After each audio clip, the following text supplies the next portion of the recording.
listening to the Carleton Political Science Podcast, brought to you by the Department of Political Science at Carleton University in Ottawa, Ontario, Canada. I'm Asif Hamid, one of the PhD students with the program.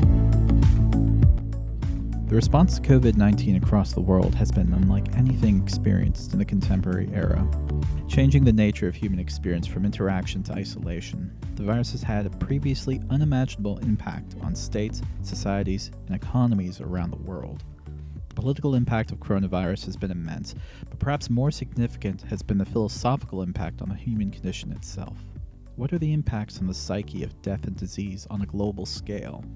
How does humanity continue to progress when, to take a page from Yeats, in the widening gyre things fall apart and the center cannot hold? And what are some of the lessons that we can learn from theorists throughout history who wrote in times of pestilence and plague? In the second episode in our series on the politics of COVID-19, we take a look at the contributions made by political theorists in understanding of coronavirus and its social, economic, and political impacts, and look to history to find philosophical inferences that can be drawn from plagues and disease in the past. To discuss these issues, I'm joined by Taylor Green. Taylor's a PhD student with the Department of Political Science here at Carleton, specializing in political theory, the philosophy of technology, and Canadian political thought. COVID-19 is obviously an unprecedented political event in our time, but it's not the first time that we've seen plagues in history. One can look to the Spanish flu 100 years ago and the Black Death before, and disease and plague end up being common themes throughout history. I'm wondering, what have political philosophers said in the past about disease, and what can be drawn from those examples and from those statements onto the current crisis faced today with COVID-19? Well, I don't think political philosophers have necessarily been focused on disease as, say, like an independent variable or something. I think disease has shaped the course of human history in various ways. But I'm thinking of one particular historian. He's not necessarily a philosopher. He does have a political philosophy of sorts. And this is the classic historian Thucydides. Now, Thucydides writes the history of the Peloponnesian War with Athens and Sparta, and Athens during this war is just kind of decimated with plague. So I think Thucydides comes closest to something of an understanding of the disease, because he looks at it kind of as an impetus for people to break the law and become lawless and impious and things like that. But I mean, through the course of history, there have been many political philosophers who have had this analogy to the body and health, and usually some of them draw this analogy between the perfect city or the healthy city and a healthy body. And I think that has been somewhat of a motivation for some philosophers to think about these types of things, like the ideal city or a healthy city between plebeian and partition class of people. So I think that's kind of interesting in that regard. The plague, I think, is different than what we are experiencing now, I think, because we are in the advent of science. So I think we have a deeper understanding of something like COVID-19 and its different, variations. But this plague has been something that's come through back and forth throughout history as, a communicable disease or something to this effect. The plague certainly ravaged the Athenians in 430 BC. What happened, Thucydides said, is that it kind of laid human nature bare. We saw human nature kind of exposed when conventions, morality, laws kind of disintegrated because death was all around. So the plague kind of swept through Athens, and he says it morally corrupted the citizens. Thucydides' point, by outlining the situation in his history, is that education, piety, moral conventions cannot be relied upon in times of crisis and stress. Avarice and necessity bring about a cycle of moral corruption, and with this cycle being a very difficult thing to stop. In his history, he contrasts Pericles' grand funeral oration. Pericles was this leader in Athens who many today are, model themselves after, even because he was such a great statesman. So we often look to Pericles as this kind of model of a great statesman. But Thucydides does this weird thing in his history where he says he first juxtaposes the funeral oration, where Pericles has this grand praise for the citizenry of Athens to say, you're so virtuous, you're fighting the Spartans, you do right by honor and you have proper burial rites and all these things. So he's kind of praising the citizens in this funeral oration. And it's kind of interesting. But what Thucydides does is he says, right after the funeral oration, he dives into the plague. So he kind of juxtaposes these two versions of the Athenian citizenry. One kind of virtuous in war. They're going to war against the Spartans, and then the plague kind of decimates this ideal perception of the Athenian citizenry, and it becomes much darker, and there's looting, and the plague wipes out a lot of rich estates, and the poor come in and just like take up their homes, and no one has regard for property or burial rights or piety or any of these things. So right after the funeral oration, he goes into this kind of dark segment of what happens during the plague, and Pericles comes and tries to give a speech to Athens during this. He says, you guys have no respect anymore just because you're facing something very difficult and tough, a crisis. Death is kind of all around and things like this. But you need to kind of stand up to this. You need to be the virtuous citizens like I know you are. And the citizens were looking for someone to blame. I think Thucydides is trying to say that Pericles is such a great leader. He's beyond corruption. So, the Athenians, they deal with a lot of corruption and tyranny. Pisistratus, Alcibiades, but Pericles was this kind of like model figure that was kind of beyond corruption. Mm-hmm. And Thucydides is kind of warning this tale that when you go into a time of crisis and like fear and panic and death are spread so far in the community, even the greatest leaders are subject to the vile projections that you would relay to a corrupted leader when that was in fact unfair. And Pericles is saying this to a speech to the Athenians, like I am here as the benchmark, the voice of sanity, and even you guys cannot face this kind of disease that's running rampant in the community, and you want to blame me, and that could be a little, egotistical on Pericles' part. But I had this kind of analogy in mind where during the Dark Knight, Commissioner Gordon is kind of saying what Batman means to Gotham, and he's the hero that Gotham deserves, but not the one we need right now. And that was kind of Pericles to the Athenian citizens. Like, you should stand up to these great disasters and not let them eclipse your reputation as good citizens and virtuous citizens and things like this. But it brings the worst out of people, and people stop believing in the gods, and people stop believing in the law. These are the things that it laid bare. There was this impetus during the Peloponnesian War, I guess like the first year, that the honor and glory that was brought to the citizenry was justified, and Pericles is kind of praising them and things. And it's I just find it so interesting that Thucydides, right in the next passage, is saying how ephemeral these types of praise for honor and glory and things like this is. It's very ephemeral, and then in the next passage, you have a disease that's something that comes into the city, bringing with it anxiety and death, and all of a sudden you see human nature laid bare, stripped of its conventions. I mean, and obviously I don't think this would reach a point in our modern liberal democracies. Like, I think Canada especially has done such a wonderful job and so tame and practicing social distancing and self-isolation and these types of things. And there hasn't been riots or lawlessness. Like, you don't see this in the news and things. Part of me does worry, though, that we do see stuff like that, though, especially in the States, where you have armed gunmen storming state capitals in quote-unquote protest of being kept indoors. Mm-hmm. What's interesting, because, philosophy is always answering big and small questions, right? The full gamut of experience. And probably, one of those basic things in terms of questions to ask would be questions in relation to the body and health.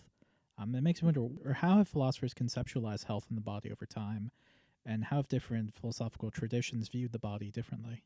Well, the health of the human body, I think, throughout the history of political philosophy has been more of an illusion.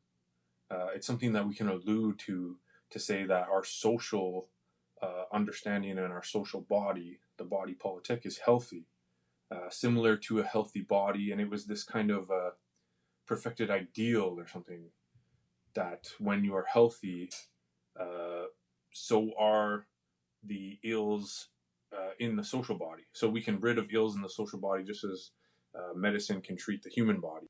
And many examples of this come to mind. I mean, Machiavelli draws on the parallels of the human body and the body politic. He formulates this conception of humors that was popular in Renaissance medicine, and that kind of the Renaissance period used for an example to talk about bile and different bodily functions. He applies these humors that they used in medicine directly to the body politic, so that the satisfaction and desires of like a class, so say the plebeian class, he looks to like Rome, for example. But so the plebeian class would have their desires kind of satisfied through different institutions. And he applied this to the other classes. And so these humors can be treated just as medicine can treat the ills of the human body. So in another example, I'm thinking of Hobbes in his Leviathan draws on different parts of the body in an allusion to different parts of the healthy commonwealth. I think the human body, as it's been treated by medicine, there's this lineage in history and political philosophy as an allusion to that. In regards to disease, I think there's a particular example from Rousseau. So Rousseau in his second discourse, I think, has this passage on disease. But I think some context is necessary to understand what Rousseau means when he talks about disease. Rousseau was an Enlightenment philosopher, 18th century, but is certainly critical of what you would call Enlightenment tenets. His philosophy kind of like explores what the human would be like in the state of nature before civilization. So in this regard, he's like a social contract theorist. In fact, he writes a book called The Social Contract, in which he responds to Hobbes, Locke, Grotius. I think at its foundation, Rousseau's philosophy asks whether humanity was freer and happier in the state of nature. And he has this weird theory that he says the natural human was more robust than in society where the human can be treated for medicine and disease.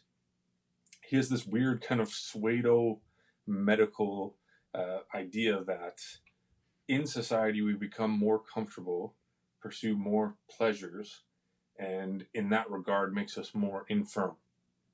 Our immune systems, to our intellect, to our sentience, all of these types of things.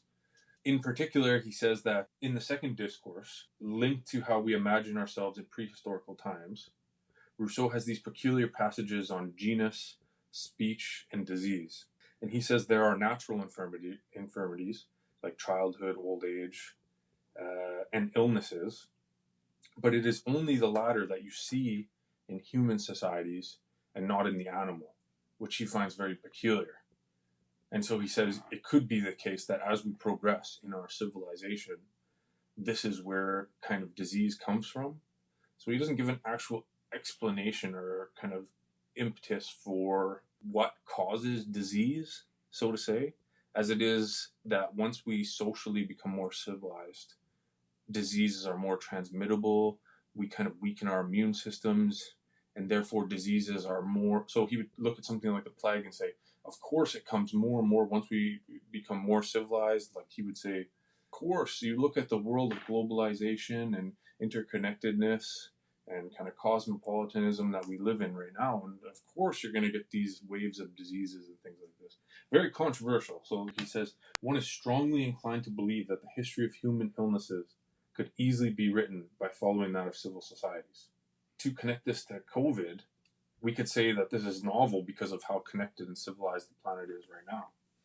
And simply that Rousseau could be right insofar as the disease and its transmissions follow this trajectory. Industrialization, urbanization, agricultural innovation, and these big metropolitan cities we live in now. But Rousseau also has this answer in The Social Contract that is probably just as problematic. Many have criticized the relation between Rousseau and Robespierre inspiring the terror of the French Revolution. And I think what we take from Rousseau here is we say we could never test what he's saying. His hypothesis, that civil society and disease are kind of parallel in their increasing probability, one could say. We could never test the hypothesis of Rousseau that humans in the state of nature do not need medicine or doctors of any kind. However, what does disprove Rousseau, I think, would be evidence of the increasing life expectancy that we've seen, I think, from the 1950s, the Great Acceleration, and what has caused an increase in life expectancy and, a decrease in infant mortality rates has been products of science, right? They've been vaccinations, they've been sterilization, improvements in medicine. And Rousseau's answer, of course, would be to these types of things, would be, well, you did not go back far enough to see that the natural human had no disease of any kind. Rousseau is very complicated. His philosophy is very controversial on the one hand. He writes very inflammatory. But on the other hand, there's something to be said that how reliant are we on the comforts and pleasures of civil society? And we see the effects, like immediately right away you shut down the border and there's all these nationalistic connotations of COVID-19, right? You have the sovereignty question again, like where are sovereign borders and things. What's interesting is you kind of move through the questions that Rousseau brings up, and they all inevitably hit that same wall of death. And one of the things that really fascinates me with COVID is almost how desensitized we've come when it comes to death. Like in Canada, we're inching towards 4,000 people dying. Okay, on one hand, people will be like, well, look at the population of Canada, or even the population of people who catch the disease, and that's not many, but that's still 4,000 people. You take it on a worldwide scale, and we're inching towards 250,000 people dying.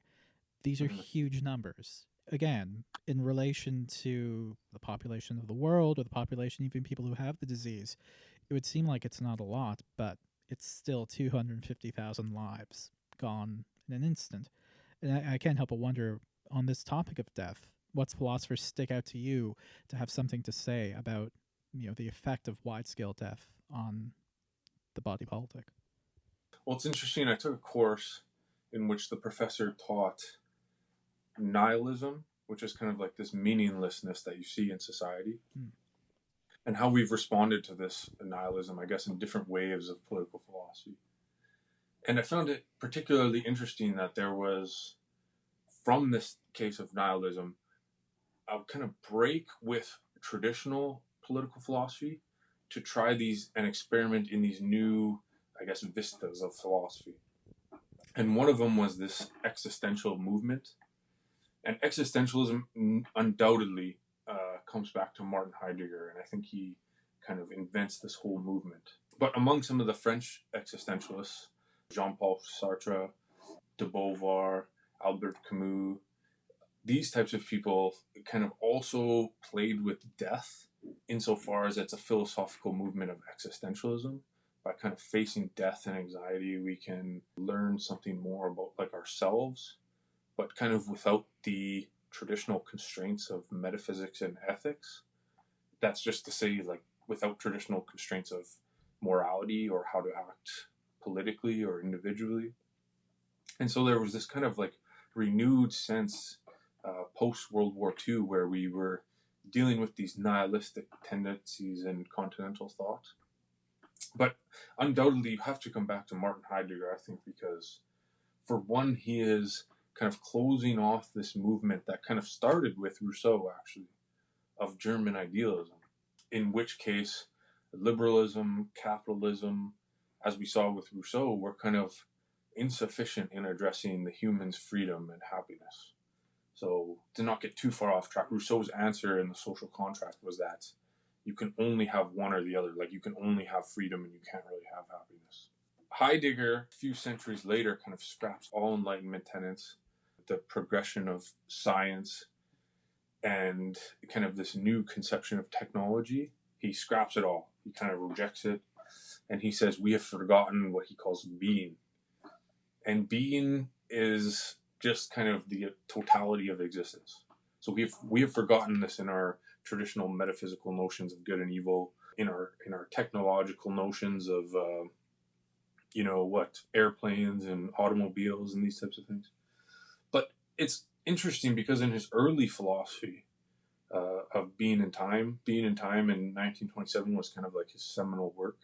But it was a work of, yes, there was the technological critique, but at the same time, it was an existentialist kind of renewed vigor, a way to address the philosophical concerns of old. So undoubtedly, Plato and Aristotle dealt with this notion of being, but their kind of responses were that we can have an ethics, we can have justice, we can have morality from this notion of being. Heidegger says you definitely cannot. Heidegger would be totally against any sort of ethical notion of how to be. And in Introduction of Metaphysics, he says, the question that's running through the entire thing, he asks, why are there beings at all instead of nothing? Like, why is there something at all instead of nothing?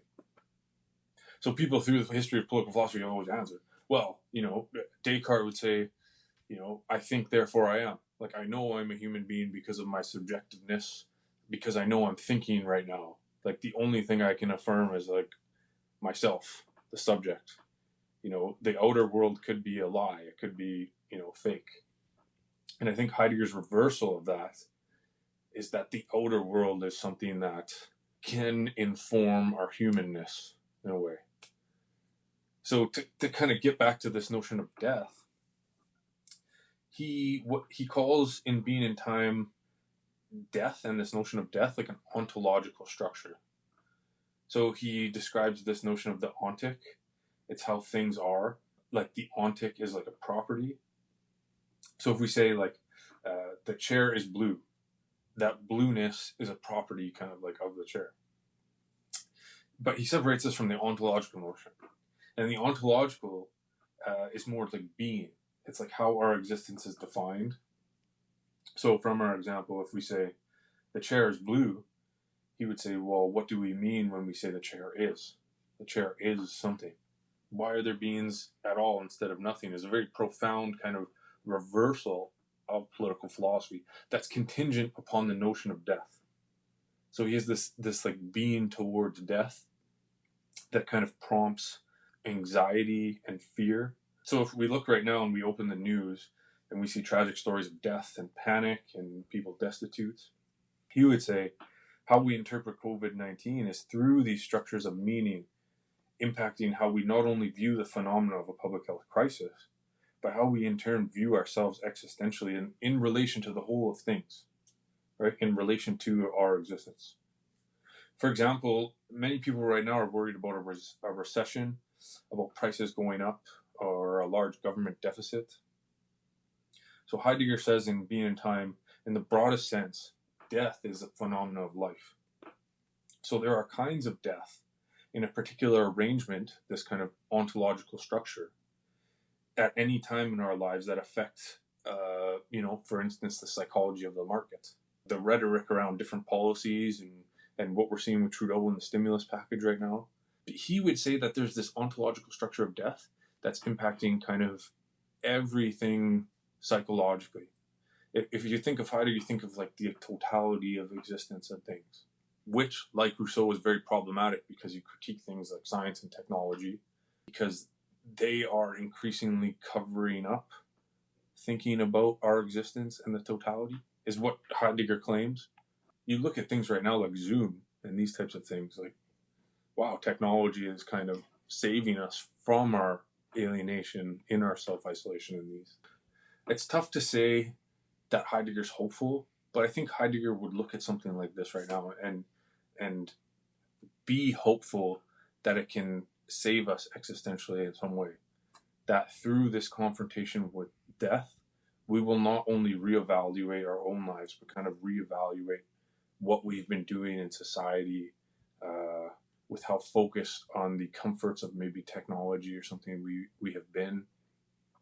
I don't want to get into the politics of Heidegger because, that's a whole other can of worms. But if we stick to the existential side, I think it brings to the forefront proposing a new arrangement while confronted with death. Maybe you've had a grandfather passes away and you go through a point of reflection in your life, right? So obviously there's grief and these types of things, but it's almost calls upon this existential notion. Like, who am I as an individual? How am I going to maybe remember him? How is my life going at this moment? Like, these types of questions would prompt someone, I guess, to maybe even overcome the alienation and things that we're experiencing right now with self-isolation and stuff. So Evidently, like Heidegger would love a rupture in the West's business as usual kind of thing because he's critical of science and technology's understanding of existence. Heidegger would look at COVID and hope that the saving power lies in this disruption. But now, of course, we need the economy to live, right? We live in liberal democracies. Like our whole lives are kind of contingent upon the economy, and that's spurring a lot of the worry and stuff right now. It gives very little prescription on what to do and how to act, and that's the point. It's kind of a reevaluation without borders. It's kind of saying political philosophy and its tradition has brought us this far, and we need to rethink things. And many scholars agree that it is beyond any notion of ethics or any political practice. In fact, the famous Canadian political philosopher Charles Taylor wrote a paper on Heidegger and ecology, on how Heidegger's notion of being is the existential understanding we need to understand the environmental crisis we're in right now. But if you look at something like Albert Camus' The Plague, so he wrote a book actually called The Plague. It's funny because like the main characters are dealing with the pressures of quarantine, you know, where conventional religion loses its hold and superstitions abound. And I was thinking about all of this. I read an article on CBC that 1 in 10 Canadians think that the COVID-19 is a conspiracy or something. It's some conspiracy drawn out from this, but it's interesting that in 1947, when Camus writes The Plague, that you know, superstitions are abounding then and things. There's still people out there who think Elvis is still alive, right? Yeah, they still think Elvis is still alive and the moon landing was fake. Yeah. It is interesting though, because you mentioned like how Heidegger feels, that disruption is really the way forward, and if we are to combat sort of the issues of modernity, it has to come through a disruption of it. And there's one really key disruption, or realignment, perhaps would be a better way of framing it, that I've noticed in all this, and that's the realignment of state-society relations. Over the past 4 or 5 decades, we've really seen this idea through the discourse of neoliberalism that the state needs to stay back and let the market be free and do whatever it needs to do in order to keep states and economies strong and healthy. But in the face of this crisis, we've seen that kind of get turned on its head, where the state is kind of back into the center here. And it's really, like I said, it goes against the conventional wisdom of what's been the nature of state responsibility in the past half century. What are some of the theoretical insights that we can really draw on to understand the state in times of calamity? Well, it's interesting. I listened to a talk not too long ago that it was about Adam Smith and the influence kind of Rousseau had on Adam Smith's philosophy. And you kind of hear all these libertarians always say, oh, well, the market's got to balance itself out, or, neoliberalism is the way to go because this is what fundamentally captures society. Everyone's interest is kind of the collective interest. The invisible hand, the market will balance itself out. But you necessarily see, in times of crisis that the state has to step in and it has to do these things. And, it does make you question, like, what the state's proper role is, maybe even when times are good. I think maybe coming out of COVID, do you think times will change in which we're fundamentally, our relation to the state changes? Maybe going forward, I think that might be the case where our relation to the state, or civil society's relation to the state, as you mentioned, will fundamentally be altered because our generation now are going to be living through this quarantine public health crisis. So, I think that's pretty interesting in what you bring up. Like, do you think like activism and these types of things will change? I definitely think that the states now, just by sheer necessity, there's kind of greater understanding that it has to have a greater role, that we can't just leave it to the market. Because in many ways, we can kind of look at this issue as being like a reflection of like deregulation, right? Like much of the spread here just has to do with the fact that, the state isn't monitoring stuff like consumption or like health, and like suddenly we have this global pandemic that stems very much from unfettered capitalism in some ways, but also just like a deregulation as being the norm of state behavior. Oh, I completely agree. I wrote down this quote from Daniel Defoe, who had a journal of the plague year. That was his book. It was published in 1722. But he kind of chastises all these kind of London merchants who were like disobeying the kind of quarantine restrictions on commerce. Like none of them wanted to obey, right? They wanted to kind of go make money, and it was these private interests that were trumping public interests. But now you see kind of like a reconceptualization of like the common or public good, right? Especially, I think the other thrust is the public health with this thing. So I think what you mentioned is completely accurate. That, and I think sovereignty too. Like it's fundamentally, NAFTA could just be just as well ripped up. I mean, no, here's the border. It is closed down. We are not doing business here. This is Canada. That's the United States. And, we're in the midst of a crisis. Things shut down. So I think the trend beforehand was this moving progression of continentalism and almost like a united North America. I'm a big proponent of George Grant. I'm an avid reader of George Grant, I should say. And he kind of questioned this rise of continentalism where Canada should be subsumed into the economy of the United States. But I mean, as Canadian citizens, we want all this trade. We do see a tension between cosmopolitanism and sort of nationalism, I guess would be the best term to use. Because on one hand, you have Europe and Canada kind of working together and putting large sums of money towards, joint ventures in finding a vaccine, right? Billions being spent. And on the other hand, you have, the American model of, well, let's just throw free trade out the window. If 3M is going to be making masks for Canada, we're just going to take those masks for ourselves. And it really reflects kind of for me, like it's an illustration of this tension where like there is an attempt at trying to carve out that collective good with cosmopolitanism, but then fear kind of grips certain states. We can see under the Trump administration that being the prime example. America First ends up taking on a whole new identity there. Yeah, no, I completely agree. And if I go back to the Thucydides model, I think that's exactly what was at play. Like, are you going to stand up on a cosmopolitan scale? Are you going to stand up to this virus and be cooperative with other countries?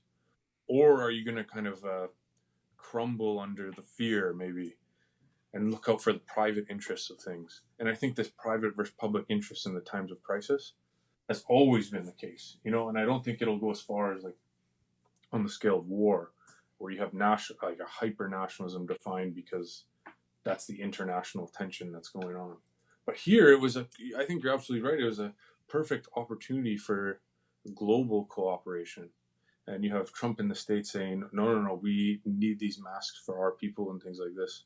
So it could have been just as much like a fear gripping him, what Thucydides was talking about, and the Athenian people not listening to their leader kind of thing. So I want to go back on something you talked about earlier, which is alienation. Because the interesting thing with COVID is the road forward is really being paved in separation and alienation, right? We're told social distancing. That's the way to protect the body, to protect society on large. And, humans are social creatures. We're socially oriented. So this has been a hard adjustment for people. Are there any sort of insights from political philosophy on humanity's ability to do this? Are there costs associated with alienating ourselves from one another?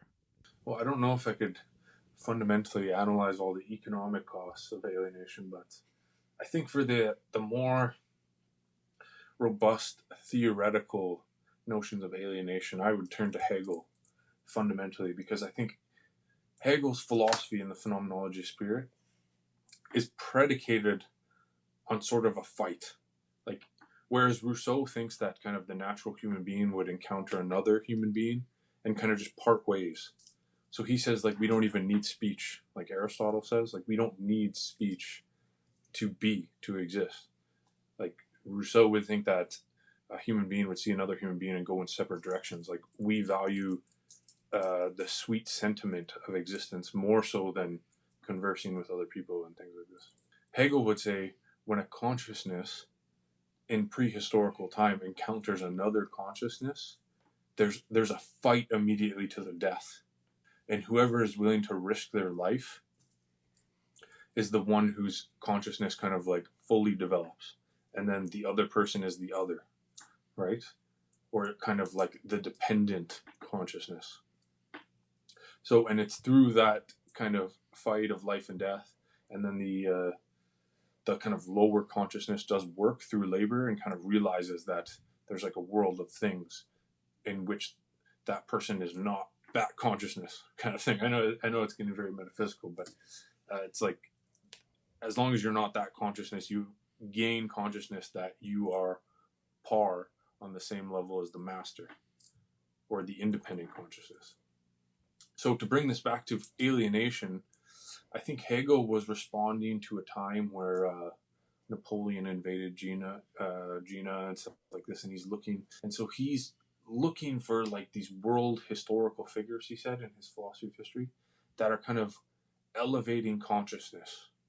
So it's this kind of struggle and strife, and you see this with the philosophy of Hobbes as well. It's this struggle and kind of strife that for Hegel bring you to maybe almost another level of consciousness that was already there. So it's like a negative dialectic, they called, but I think the same could be said of our self-isolation and social distancing now. So I mean, you go to the store and then, you know, you're in the same aisle in the grocery store as someone else. Like, you know, it's almost like everyone freaks out, like, I gotta maintain my distance here because this is what public health authorities are advocating for, which is, you know, to prevent the spread of the disease.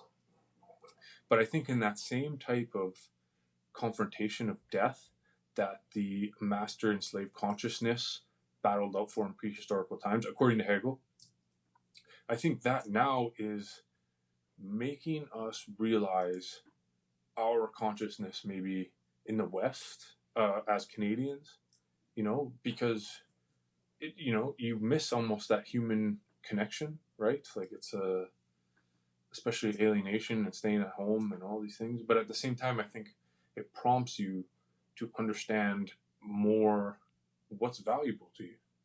These social relations, like I've been calling people I haven't spoke to in years. I'm having, you know, great conversations with my parents and things because you're in the midst of these crises. You're in the midst of a crisis, a public health crisis, and you kind of have to struggle to get that notion of consciousness. Consciousness is a weird kind of conception to define, right? But you kind of have a notion generally of what consciousness is.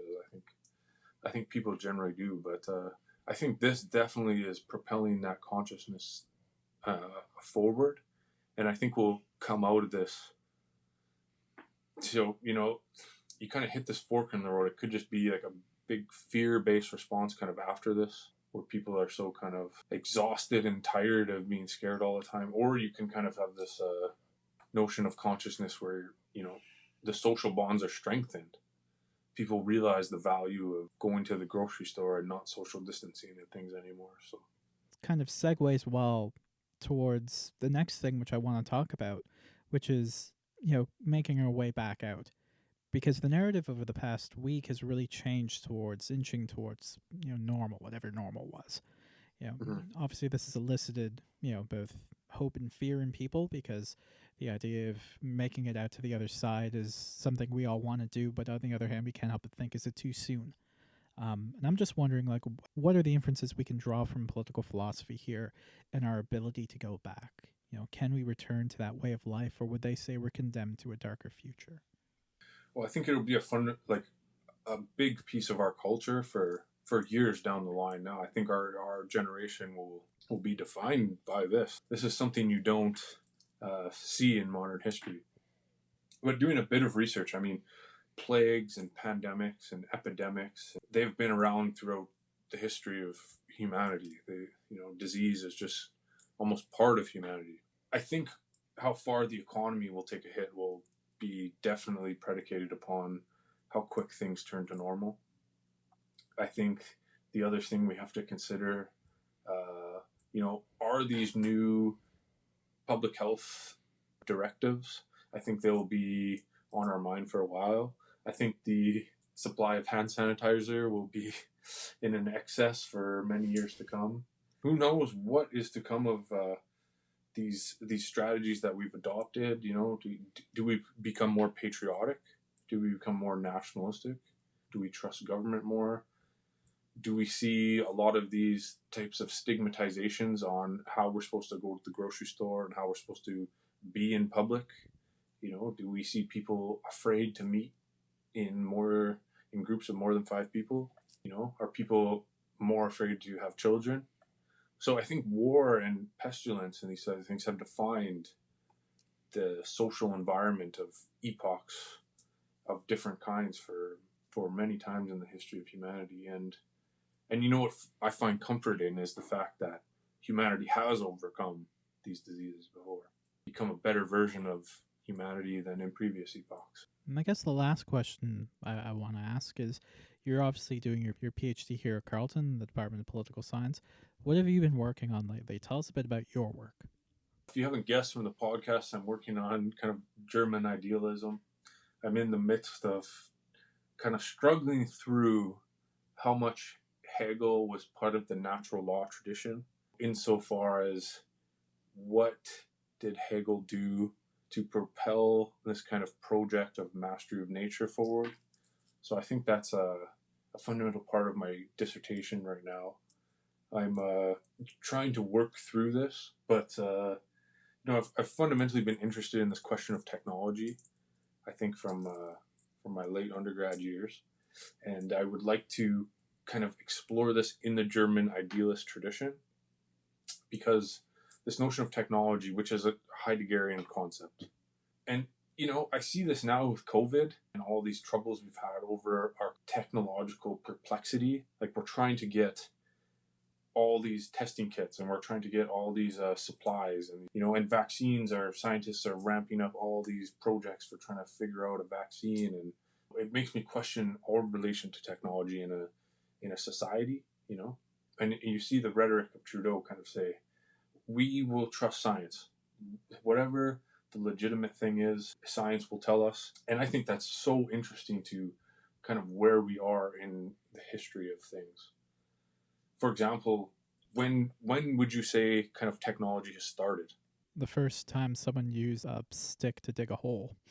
Yeah, exactly, right? And it's fundamentally this technique of overcoming problems. It's interesting right now to look that we're looking to technology and science to solve this big crisis that we're in. Like, if only we had this magical formula. So in some way, relating it back to COVID, that's kind of what I'm working on in the German idealist tradition. So sounds like fascinating stuff and relevant. Yeah, hopefully for scholarships and stuff, very relevant. So thanks, man, and thank you for taking the time amidst the pandemic to talk to me about this stuff. Yeah, no problem. More of this stuff needs to abound during a pandemic, and we need to come together as humans and figure this stuff out. So stronger together than apart, right? Yeah, completely agree. Anyways, man, I'll let you go. Thanks again for taking the time. Yeah, thanks very much, Asif, and hope everyone stays healthy and happy and not too alienating. Let's listen to this. All the best to you, and thanks for taking the time to do this. Thanks so much for listening. Make sure to follow us on social media. You can find us on Twitter at @cu_polysci, on Instagram at @cu_poly.sci, and on Facebook at carltonu.polysci.